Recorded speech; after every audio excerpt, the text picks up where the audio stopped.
Hello everyone, today we're working on a 2005 Dodge Cummins, and the owner brought this to me with some oil leaks. We had some oil dripping off the bottom of the pumpkin on the driver's side down here, making a puddle on the floor. A lot of oil everywhere underneath that engine. Not sure if it was the front seal or where it, the oil pan gasket or what we had exactly.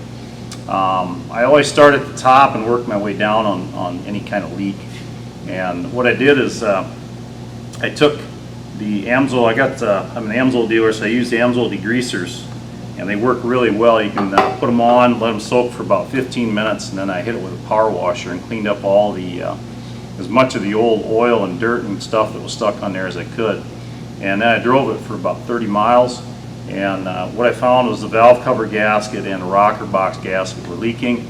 And so I started there at the top of the engine and replaced those. And while I was in there, there's a breather on top of that valve cover, and that breather has two tubes coming out of it. Okay, the big one here is just a breather, and then this other one here is an oil return line, and that returns any oil that the breather's collected back to the crankcase down on the side of the block on the driver's side. So as I got in there, I noticed up on top that there was oil on top of, right around and coming off and dripping off of these hoses here. These hoses, the thing I didn't mention too is this truck has about 440,000 miles on it. It had a short block engine put in about 30 or 40,000 miles ago by the previous owner, and they must have reused these because they're very hard, very brittle. If I squeeze them, the cracks show up in them. They're not very flexible anymore. And this here's the bottom one that goes on that return. Now I've got that return, the oil return from that breather off, and this is where this goes into right here, and you can see what kind of shape that's in. So I got the new gaskets in for the rocker box, the valve cover, and then I ordered these new tubes. So you can't buy just the rubbers, they won't sell you just that. Okay, so I went to Dodge. They wanted, for these two, they wanted about 150, 160 bucks. And I went to Great Plains Cummins, Cedar Rapids, that's my local Great Plains Cummins, and I got all those pieces for just over 100 bucks. And there's the part numbers and the description of them, and they shipped them to me for about, looks like about 102 bucks. Okay, so it's the same thing that Dodge will sell you, but you can get it for less money. Okay, so I got those replaced and taken care of, and took it out for a drive again, and I still had a leak, and it looked like it was coming from the old pan. And so what I ended up doing is cleaning it again, and I got to looking on that driver's side towards the front of the engine. On the side of the block is where that computer, the engine computer, is bolted up. This is the base plate for the computer, and it bolts up to the block. And this return, it sits right in this general area, right in through here, somewhere right in this area. Okay, so what I was getting was some oil running down the block, and I ended up taking this all off, and you can see here there's oil, fresh oil, all throughout that, around these bolts and stuff. And what I ended up finding was this piece right here, which again, it bolts up here. And when you go to take this off, there's another bolt right here that holds your harness that goes to your computer. So that'll free that up so you can take this out. But I put a straight edge on it, and from the bolt to bolt, it's nice and straight. Let me put on a headlight here, because there's something I really got to show you. And the light from behind will help it be illuminated a little better. Okay, I put a straight edge on, and we're looking pretty good across the bolts like this, but when I go like this right here, you can see I've got probably about a 1/16 of an inch of bow out on the center of that piece. So there's really no decent way for that gasket to be able to seal properly. Okay, you can really see it there when I rock it back and forth. Okay, so when I took this off, the gasket on the bottom side, it was loose. It wasn't attached to this piece, and it wasn't attached to the block. Up here on top, it was all adhered. I had to scrape it off the block. So that just tells me that there's no way this gasket would fill that gap. And that's where a good part of my leak was coming from. So what I'm going to do, I'm going to put this into a press, and I'm going to try and bowl it back down so I can get it as flat as I can. I'm not going to use a gasket to reseal it. I'm going to use a silicone, high temp silicone for it, and that should seal it up well. But I'm going to take you through the procedure. I have this all apart already. Like I said, it's not hard to get at. You can take, there's 4 bolts right here that you can take off, and that'll get your computer loose from this mount. And then there's a ground wire right here that I took off too, so then after I got that ground wire out and the bolts out here on the base to the block, I can slip this piece out of the way. And that'll give me access to where I can work on this piece right here on the side of the block on that driver's side. And I'll show you that here in a little bit when we go back together. But next thing we're going to do is try and, I'm going to put this in the press and try and get this so that it's more flat before I try to put it back on. Okay, what I've got is some thin wall tubing here, steel. And I'm going to set this on top of it, and I want to make sure that this side here catches the lip of that tube. And then what I've got here is a wrist pin. I'm going to put that over the tube there. I'm going to see if I can force that thing to straighten out a little bit. Give it just a little tweak.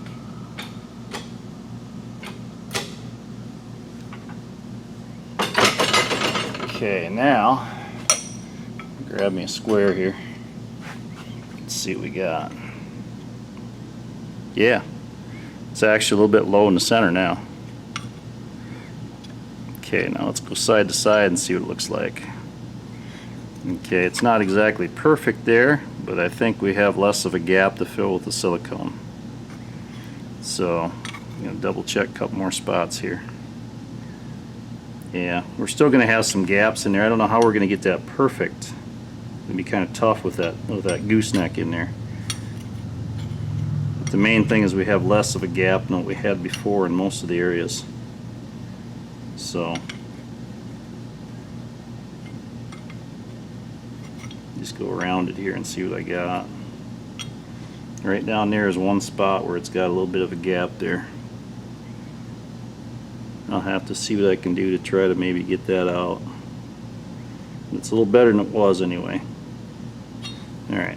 Okay, I've played around with this in the press, and I got it pretty true here for the most part. A whole lot better than it was.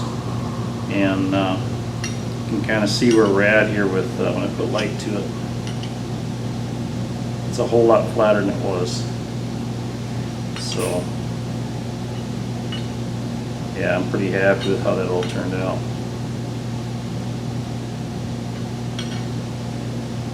Looks pretty good. Okay. So the product I'll be using to seal it, I use Loctite Ready gasket, and this is a quick setting. Usually starts scanning over in about 10-15 minutes. It's powertrain fluid resistant. It'll handle synthetics. So I've had real good luck with this on different applications. So another one's out there is Right Stuff. There's some other ones you can use too, but these are just ones I've been using for years. So we're going to coat this down with this Loctite Ready gasket and reseal that to the block. Okay, here we are underneath the truck. There's the front pumpkin, and right in this general area is where I had the oil dripping off.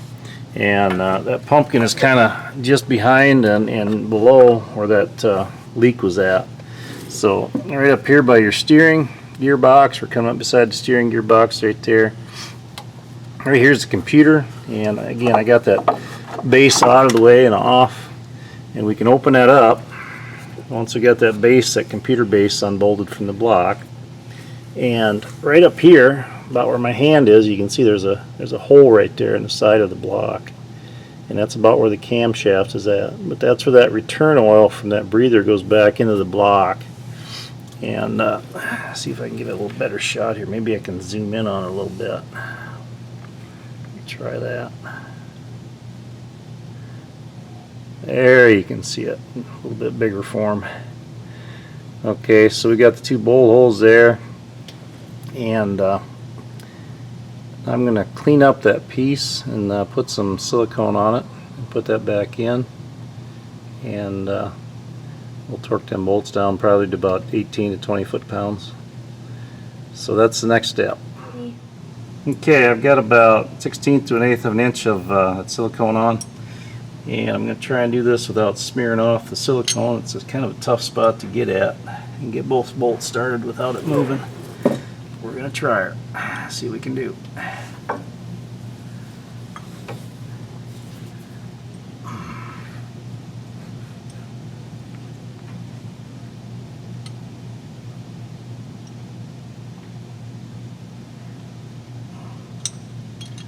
Come on, baby, there we go. Here's that one, and here's that one. And let me get my hose up there. Here we go.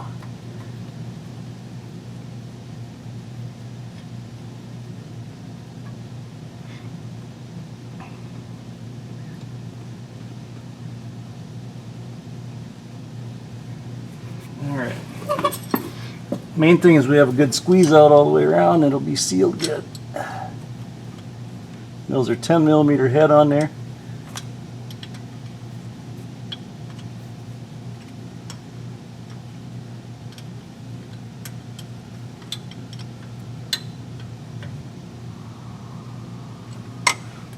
Yeah, I got a good squeeze, looks like all the way.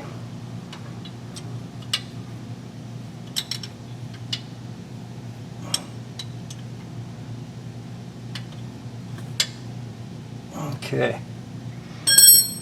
Yeah, it looks pretty good all the way.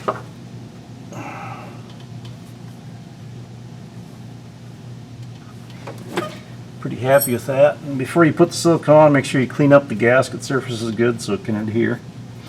And we're going to torque that down to 10 foot-pounds, or I'm sorry, 20 foot-pounds. And then next thing we'll do, I'll show you putting up the base for that computer. Okay, before you put this base in, make sure you hook your hose up right here to that return line back to the block. And then down here we've got that mount. Okay, so what we have is there's 4 of these little units like this right here. Okay. The 2 bottom ones have longer bolts in. Alright, so there's actually 4 of those. 2 long ones go on the bottom, the 2 shorter bolts go on top. And then you have your vibration isolators up here that go on the back side. Okay? And there may be some finagling by the time you get it in there. I'm going to try and put these all on down here and see if I can make this work. And these longer ones go on the bottom just like that. There's 2 of them. Okay, just like that. Okay. So now we're ready to go up in, and I don't know how much of this is going to fall back in my face, but you got the idea where they all go. And it's kind of a you got to try to wiggle it on up and in there. Let me get the right combination here.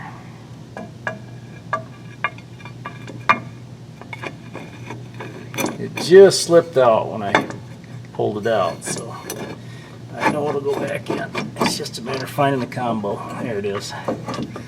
Okay. Let's see how many bolts I can lose here. And spacers. I hope they stay on. Make it a lot easier for me. Oh, lost one. Okay. Push that bolt back in, see if I can get it to stay without losing any of the others. Okay.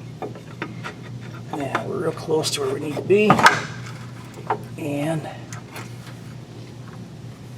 make sure everything stays in place. Let's see if I can get my computer out of the way. There we go. Okay. Now, let's see if I can get my bolt started here.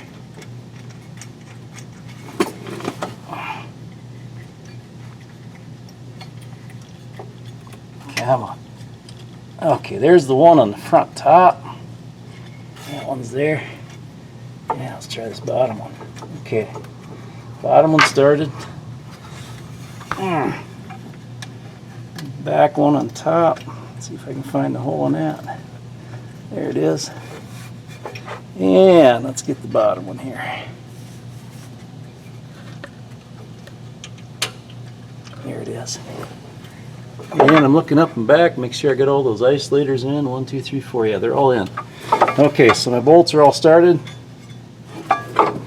Next thing we're going to do is torque them down. I'm going to hit those about 18 to 20 foot-pounds as well. Okay, so we're going to go ahead and do that, and then next step will be putting that computer back on. Okay, before you put the computer on, right here is the ground wire, and that goes towards the back of that computer mount. And looks like my light's moving here. I gotta get a little more light on the subject. There we go. Okay, so right up there it goes in. There's 2 holes at the top rear of that mounting.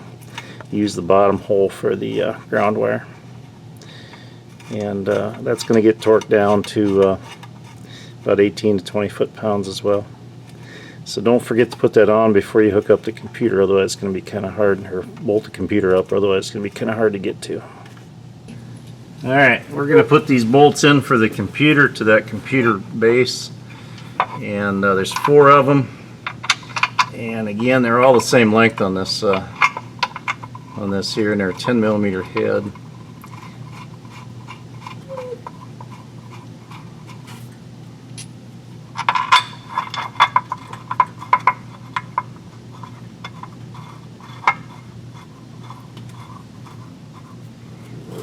Take that back, there's 5 of them. 5 bolts. 2 in the rear, 2 on the bottom. Actually 1 in the bottom, 1 in the front, top and front bottom.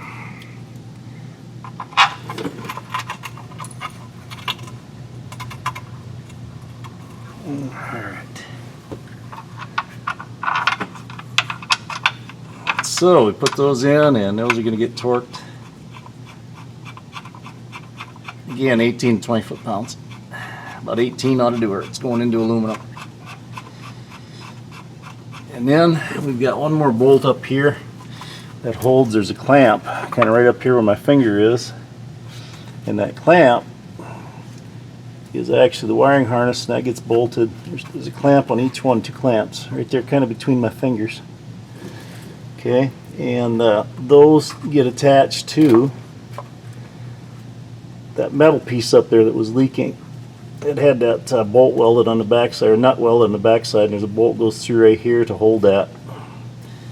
Okay, so that's going to be about it for down here. We're going to get these bolts put in, torqued down, and the one for that wiring harness, and that'll be about it down here. Okay, this bolt here for the wiring harness, it's best from the top side to get at that. So right here it is, and okay, yeah, there, it started in good. Now it's just a matter of getting in there and torquing it down. Okay, so right here, this black hose is the new one that we put in. It goes down to that fitting there that was leaking, or that plate that we straightened out that was leaking. And then the other hose that we replaced right up here, these are the 2 hoses I was talking about on the breather here on top of the valve cover. So that's about it for this. That takes care of a pretty good sized leak that we had there. I think it's one that a lot of people may have, but it's not just the easiest to find. So hopefully this is helpful for you, and thank you for watching my video.